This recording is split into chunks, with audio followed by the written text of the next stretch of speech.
नमस्कार दोस्तों, स्वदेशी ज्ञान सागर में आप सभी का हार्दिक स्वागत है। तो दोस्तों, आज की वीडियो में मैं आपको एक ऐसे साधारण घास के विषय में बताऊंगा जो कि बहुत ही काम आती है और इसके गुण बड़े ही चमत्कारी होते हैं। ये जो आप देख रहे हैं, मैं इसी के बारे में ही बात कर रहा हूँ और इसे नील शंखपुष्पी कहा जाता है और साथ में इसे श्याम क्रांता और विष्णु क्रांता कहा जाता है। अन्य भाषाओं में भी इसके नाम है, जैसे कि उर्दू में इसे शंखाहुली और गुजराती में इसे काली शंखवली और बंगाली में इसे विष्णुगंधी, नेपाली में इसे खुनखुने झार, मराठी में इसे विष्णु क्रांता और अंग्रेजी में इसे कॉमन इवॉल्वुलस कहते हैं। और आपके क्षेत्र में इसे क्या कहते हैं, कमेंट में अवश्य बताएं। और इसकी बात करें तो भारत के सभी उष्णकटिबंधीय क्षेत्रों में यह पाया जाता है। मैदानी क्षेत्रों में खाली पड़ी जमीनों पर इसे देखा जा सकता है। छोटा सा पौधा होने पर भी यह कई वर्षों तक जीवित रहता है, क्योंकि इसकी जड़ें जमीन में लंबी होती हैं। वर्षा के दिनों में यह अधिक फलता फूलता है।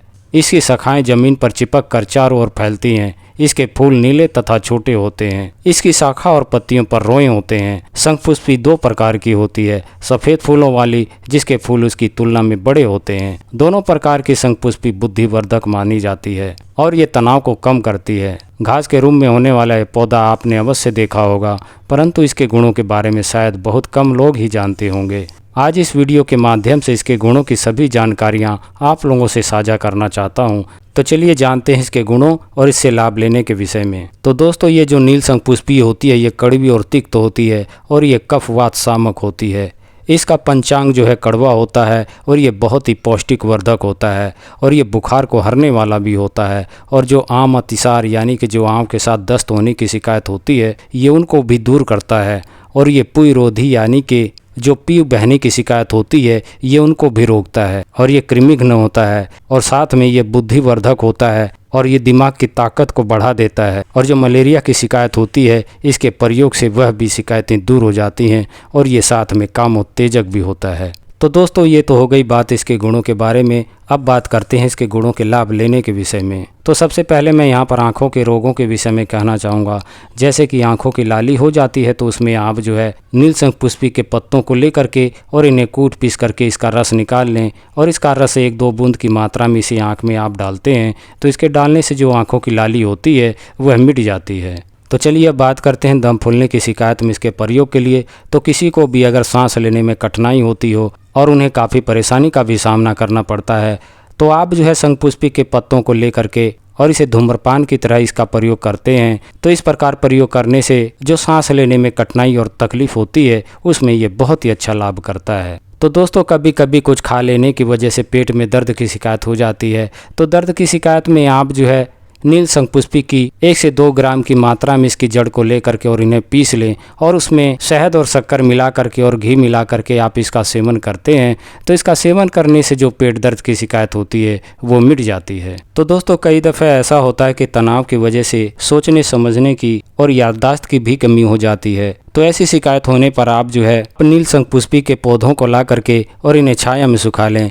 छाया में सुखाने के बाद में आप इसका काढ़ा तैयार करें और काढ़े के बराबर ही इसमें दूध मिला करके और 1 ग्राम इसमें जीरे का चूर्ण भी मिला लें। और मिलाने के बाद में आप इसका नियमित रूप से सुबह शाम इसका सेवन करते हैं, तो इसका सेवन करने से जो बुद्धि होती है उसका विकास होता है और याददाश्त इसके प्रयोग से काफ़ी बढ़ जाती है। तो चलिए चर्चा को आगे बढ़ाते हुए बात करते हैं। बाल घने, लंबे और मुलायम करने के लिए नील शंखपुष्पी से बनाए हुए तेल को आप बालों में लगाएं, तो इससे जो है कि बाल घने, लंबे और मुलायम होते हैं। तो चलिए जानते हैं कि इस तेल को कैसे बनाया जाए। तो आप जो है नील शंखपुष्पी को जड़ समेत इसे उखाड़ लाएं और इन्हें पीस करके आप इसका पेस्ट तैयार करें।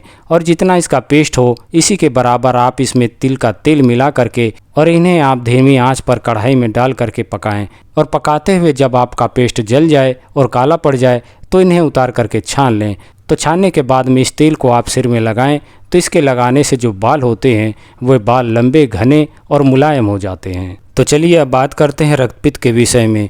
तो रक्तपित्त की शिकायत में आप जो है नील शंखपुष्पी के जड़ को लेकर के इसका पेस्ट तैयार करें और इस पेस्ट में आप शक्कर मिलाकर गाय के दूध के साथ इसका सेवन करें। और इसका सेवन करने के दौरान आप चावल और दूध का ही प्रयोग करें। तो इसका इस प्रकार से प्रयोग करने से जो रक्तपित्त की शिकायत होती है उनमें ये बहुत ही अच्छा लाभ करता है।